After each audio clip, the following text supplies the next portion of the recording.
Good morning to you. Mark Stott with HurricaneTrack.com here. It is Saturday now, Saturday, September 7th.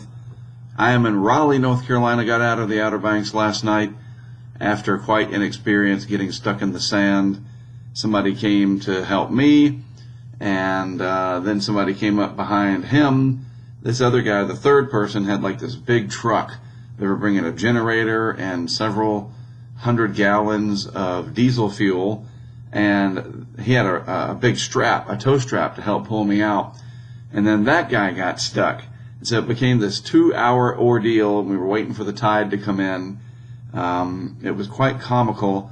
All I wanted to do was stop along the side of the road. And if you know the Outer Banks, the Pea Island Visitor Center there's a big dune system on the Atlantic side, and it got eroded down to nothing. And so all that sand was across the road. So there's this big dip in the dunes, this big cut, and not quite an inlet, but boy, it was trying, and it was just incredible. So I just pulled off to the side and got mired down in the sand. It's like, and the vehicle I've got is 4-wheel drive, but oh well. When sand becomes liquefacted, it's called liquefaction, where the water molecules are able to blend in with the sand grains, and it looks compact and dry, but when you move it or compress it and then release it, the liquid comes out, and you have that big problem with earthquakes and buildings called liquefaction. And when you deal with wet sand, there you go. So I made it out. I'm in Raleigh, and now it's time for another look at Hurricane Dorian a little bit longer. This is the track from the National Hurricane Center. They, in coordination with the Canadian Hurricane Center, certainly tracking this very large wind field, all of this energy heading into the Canadian Maritimes, and this will impact, it's beginning to do so even now, Nova Scotia and up through Newfoundland as the energy from the system eventually races its way into the North Atlantic. So in terms of sensible impacts here, what are you going to feel? We do have followers and interests up here in Atlantic Canada. I actually went up to Toronto back in May and worked with the Discovery Channel, Discovery Canada, on a Hurricane Matthew special that I was part of. And there was a lot of interest in Canada about tropical cyclones, and here's a big reason why. So first of all, some impacts over here in the northeast part of Maine, up into the Bay of Fundy, but the flow is this way around the hurricane, and so the wind, this is not like this is coming up into Maine and you're going to funnel all the water into the Bay of Fundy. So that's good news there. So what are we looking at? Meteorologically speaking, a few items of note. First of all, Halifax is up in here, all right, and so this is going to come pretty close, the center, to Halifax, but I don't want you to worry about the center. I want you to be looking at this large area of thunderstorms here, this thunderstorm shield, these bands that are rotating in. The water temperatures out here are quite warm. Once you get closer to Nova Scotia, they do cool off. So there's a few things happening. It's getting over a more stable pattern from the surface temperatures of the ocean. The upper ocean heat content is virtually non-existent, and it's transitioning into a large extratropical storm. But that doesn't mean much for you if you live up here, except to understand that the wind field from this system is large. So you're going to have a lot of area here covered in possibly hurricane force winds, especially these elevated areas. Large ocean waves be rotating in, coming off the Atlantic. That'll make for some picturesque photos and video. Just be careful. And some heavy rain, especially if this shield of deeper convection holds together. It's trying to do so as it approaches the south and west part of Nova Scotia. But the other good thing is it's moving fairly quickly. So this will get in and out throughout the day today. So this will all happen during the daytime. And as you can see from the map here, again, the tracking map, it moves across most of the island here by 2 a.m. tomorrow. So through today, through the daylight areas today, the worst of conditions for Nova Scotia, and then this energy passes up into Newfoundland. And again, it will bring sensible impacts, impacts you can feel, that you can sense. SENISIBLE, sensible. And so as long as you use common sense, right, this won't be too big of a problem. I expect there will be power outages. We're talking 80, 85 miles per hour, and that's nothing to take lightly. We saw what a 90 mile per hour hurricane did down along the outer banks of North Carolina, especially Ocracoke and Hatteras and Buxton, all the way up to Rodanthe, and even Nags Head, Roanoke Island, Manteo, and some areas inland. So expect something similar, but a different structurally based system. There's the center of circulation, very vigorous, but the strongest winds likely would be in any of these heavier squalls that move in, maybe in this right front quadrant over here. And that's about the extent of it, all right? There's not much more that I can add. I've never been up to this region. That would have been something to have hopped a plane and been in Halifax today. Maybe one day down the road we can do that. So to get you oriented on your geography, if you're not from the area, this is what we're talking about.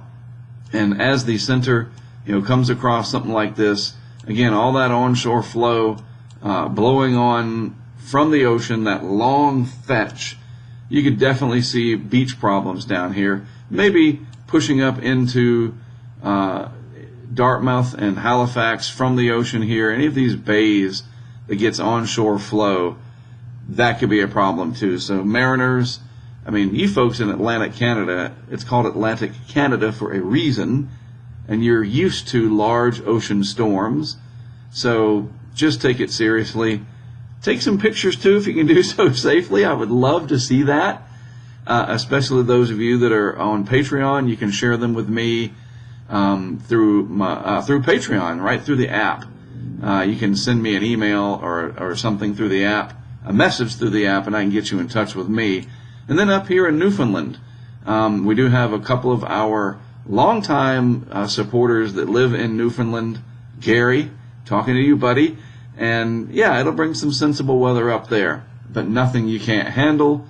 Just be prepared for some trees down power outages, minor to moderate inconveniences, and if people are smart, hopefully no loss of life, and the damage shouldn't be too bad. All right, not like Hurricane Juan. I think that was in 2003. In the rest of the tropics, and this gives you a broader perspective of Dorian up here, very large system, transitioning now, getting involved with the upper level dynamics of the jet stream and the mid-latitude energy, losing its tropical characteristics, but it is still riding that warm wall of the Gulf Stream. And those deeper shades of orange in there, yep, that once that moves across Nova Scotia, that is typically where the highest winds will be. But I'll emphasize one more time, that wind will be spread out over a very large area. Here is Gabrielle. I fully expect that this will become a hurricane as it turns and eventually heads out into the open Atlantic even more. And then here is Invest Area 94L. Kind of wishy-washy on the models as to whether or not this develops. There's more energy coming off. As we get past the middle of the month, the overall signals are for a widespread favorable period in the Atlantic, and especially west of about 60 degrees longitude over here. This area looks to become very favorable, and all of these pieces of energy seeding the Atlantic, that's what I call it. They move west into this zone where the upward motion in the atmosphere looks like it's going to be quite impressive, and we could have some big problems for a lot of people, including, we definitely need to watch. Not much we can do about it, but our friends in the Bahamas here are reeling. So any systems coming through there could be a big issue for those that are suffering in the wake of historic Hurricane Dorian. All right, looking at the models here, just one, I checked last night's Euro, the 850 millibar level. This shows me spin in the atmosphere.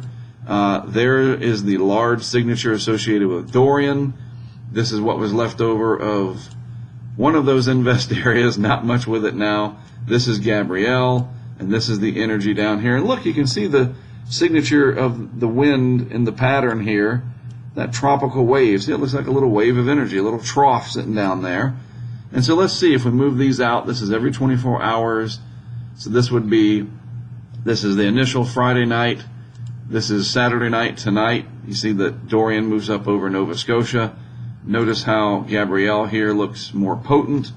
So that's 24, 48 hours. Gabrielle should be a hurricane over the North Atlantic. It turns going around this area of high pressure. See that? So it gets whisked and slingshotted around.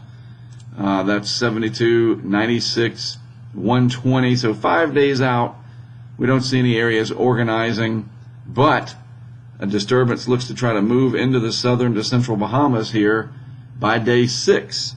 So we need to watch that. Any kind of weather that moves through there. Fresh water is a good thing, but, you know, those people are really hurting, and we don't need anything developing. The Euro suggesting maybe some limited development with the system, and then it goes into the Gulf. So something we need to watch closely, and then and we're talking way out here, day 9, day 10. Look, there's the pattern setting up. Strong Atlantic ridging here. Systems coming across. It's time to really pay attention. If you weren't already, you better do so now. All right, we got a long way to go. So thank you to everybody that supported all of the Dorian. I mean, that was like a marathon. The Patreon stuff is really making a difference. As you know, if you are a patron on Patreon, the tools that I have available and then connecting it with HurricaneTrack Insider, our subscriber site, really paid off and made a big difference. It was, I give it an A, and I'm very critical of my own stuff. There's room for improvement, and we're going to talk. I'm going to ask people, hey, what can we do differently? But our digital dashboard worked, our weather data worked, and considering this is a very small group of people, led by yours truly, and at the end game, I was by myself. In the physical sense, I had all of you all, everybody watching on YouTube, our supporters, both financially and with words of encouragement, and materially, the people that send us equipment. We say, hey, we need some stuff. People send them to us, those pieces of equipment. They worked, and you're going to see the fruits of that labor coming up very soon as I process the data and the video that we captured.